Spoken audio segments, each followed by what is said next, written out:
ஒரு 70 ஓட்டு இருக்கு. 70 ஓட்டு இருக்கு. 70 ஓட்டுமே விஜய்க்கு தானா? 70 ஓட்டு என் மையன், என் மருமக, என் மக, எங்கள் வீட்டுக்காரரு, சித்தப்பா, பெரியப்பா, சித்தப்பா மக்கள், உங்க குடும்பமே எல்லாமே.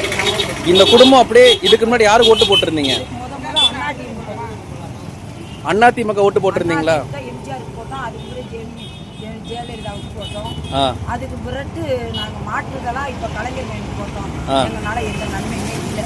இப்போ நாங்கள் விஜய்க்கு போட்டதால இருக்கோம் எல்லாரும். ஓகே, சரிம்மா. இங்கே தொகுதியில் கூட்டம் முடியல. நாங்கள் கூட நண்பர்கள் கூட போயிருந்தோம். ஒரு 700 பேர். நம்ம கரம்பூர் தொகுதிக்கு போட்டாங்கல்ல கூட்டம். என்ன யார் கூட்டம் போட்டா? இப்போ விஜய் போட்டிருந்தாருல. ஆமாம், போட்டிருந்தாரு. ஆமாம். அப்போ நாங்கள் எல்லாரும் காவடி எடுத்து போயிருந்தோம். காவடி எடுத்து போயிருந்தீங்களா? முளைப்பாட்டி. இங்கெல்லாம் இவ்வளோ சும்மா நடக்கலை. கரூரில் போயிட்டானே இவ்வளோ இழப்பு சந்திச்சுட்டாங்க. அது நிறைய பேர் சூழ்ச்சின்னு சொல்றாங்க. விஜயன் ஓப்பனா சொல்லிட்டாரு. ஒரு பொதுமக்களா உங்களுடைய மனசுல எப்படி இருக்கு? நாங்க எது நடந்தாலும் பரவாயில்ல, எந்த இது நடந்தாலும் நாங்க விஜய்கிட்டே நாங்க ஓட்டு போடுவோம். இப்போ விஜய் மேல ஒரு அவதூறு சொல்றாங்கல்ல, 40 விஜய் தான் கொன்னுட்டான்னு அவதான் பழி சொல்றாங்கல்ல, அது பழி நினைக்கிறீங்களா? நீங்க என்ன நினைக்கிறீங்க? அதெல்லாம் எதிரியை செஞ்ச சதின்னு நினைக்கிறேன். சதின்றது நீங்க நம்புறீங்க, புரிஞ்சுக்கிறீங்க.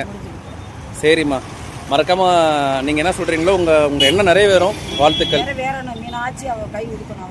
மதுரை மீனாட்சி கண்டிப்பா மனதுக்கு வழி கொடுப்பாங்க. சரிம்மா, நன்றி. மதுரை மீனாட்சியை நம்பினவங்க யாரும் தோற்றதில்லை. விஜய்க்கு போடுவோம், ஜெயிக்கிட்டோம், மக்களுக்கு நன்மை செய்யணும். நன்றி. சரிங்க.